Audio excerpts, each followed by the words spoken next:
Beralih ke informasi lainnya, pemirsa, menjelang arus mudik Lebaran, pemeliharaan jalan tol Trans Sumatera dikebut oleh pihak pengelola tol, dalam hal ini PT Hutama Karya.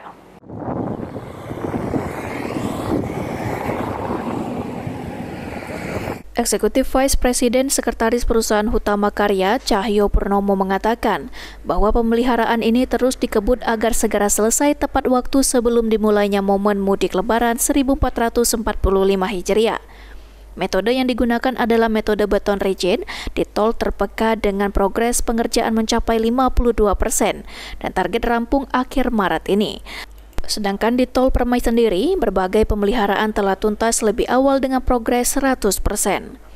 Ditambahkan, Cahyo menjelaskan bahwa pemilihan metode pemeliharaan dengan beton rigid ataupun dengan flexible pavement disesuaikan terhadap perkerasan exiting dari jalan tol, sehingga pengguna jalan tol dapat merasakan kualitas jalan tol yang semakin nyaman. PT HK memastikan perjalanan pemudik aman dan nyaman saat melintasi JTTS dengan seluruh.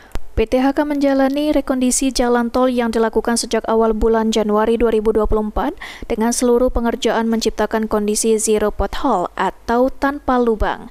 Ahmad Romawi, PAL TV.